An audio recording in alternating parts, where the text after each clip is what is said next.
नमस्कार। 2026 का पहला हाफ बीत चुका है।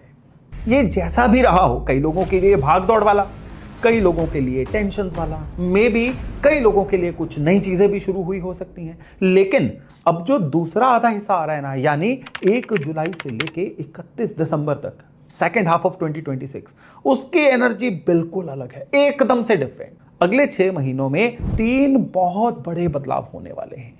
और पक्की बात एक आपको बता दूं, इन 3 बदलावों में से जो तीसरा बदलाव है ना, बड़ा ही जबरदस्त बदलाव है। वो इतना बड़ा है कि वो ना सिर्फ जाते हुए 2026 को आपके लिए बदल देगा, बल्कि आपके लिए अगले 1.5 साल की दिशा दशा भी तय करेगा। It is so wonderful. इसलिए इस वीडियो को बीच में छोड़ के मत जाइएगा, वरना इस वीडियो का जो कोर है ना, सबसे जरूरी बात, उसको आप मिस कर जाओगे। 3 बदलावों की बात की ना मैंने।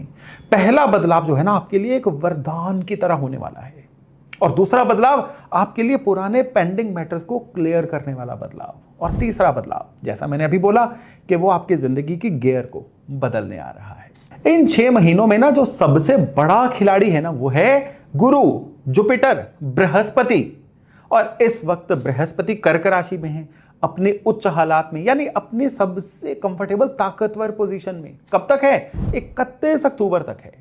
12 साल में ये वाला गोचर एक ही बार आता है, इसलिए इसको तो लाइटली बिल्कुल मत लीजिएगा। अब गुरु जब इतना मजबूत हो गया तो वो क्या क्या दे सकता है एज पर योर राशि एंड बर्थ चार्ट। आप इमेजिन करके देखिए, 27 जुलाई से 11 दिसंबर डेट नोट कर लीजिए, शनि आपको उल्टा चलते हुए दिखेंगे। इसको हम क्या कहते हैं? शनि का वक्री होना। अब लोग समझेंगे कि ग्रह उल्टा चल रहा है मतलब कमजोर हो गया। अब इसमें क्या है, कई जगह पे आप देखोगे कि वक्री को बहुत बुरा बोला गया है, कॉन्शियस रहने के लिए बोला गया है। भाई शनि जब उल्टे चलते हैं ना, तो असल में पृथ्वी के पास आ जाते हैं, अपना प्रभाव ज्यादा देते हैं, इसलिए ज्यादा ताकतवर हो जाते हैं। और उल्टा चलने का असली मतलब क्या है कि रुके हुए कामों को कंटिन्यू करवाना, यानी जो पुराना आपका कर्माज है वो लौट के आएंगे। जो मेहनत आपने पिछले बीते हुए समय में की थी और लगा था ना बेकार चली गई यार, कोई रिजल्ट नहीं आया, उसका फल इन महीनों में वापस आपके पास लौटेगा।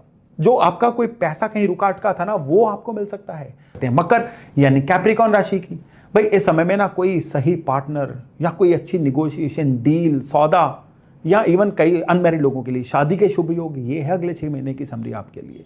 यानी बिजनेस में अगर आपको लग रहा था ना कुछ भी सही नहीं चल रहा है, अब बिजनेस में कई चीजें आपकी फेवर में होने वाली हैं।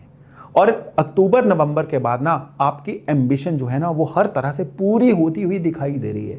आपके करियर को नई ऊंचाइयां मिलने वाली हैं कैप्रिकॉर्न वालों को। लेकिन एक और बात कि इस समय ना कहीं हर चीज को दिल से मत सोचिए, कहीं ना कहीं बुद्धि दिमाग भी लगा लीजिए। हर किसी पे आंख मूंद के भरोसा मत करिए, और काम के बोझ में अपनी सेहत को मत भुलाइए, वर्कोहलिक मत बनिए, और किसी भी डॉक्यूमेंट को बिना पढ़े साइन मत करिए, नहीं तो आपको कहीं ना कहीं परेशानी होने ही वाली है।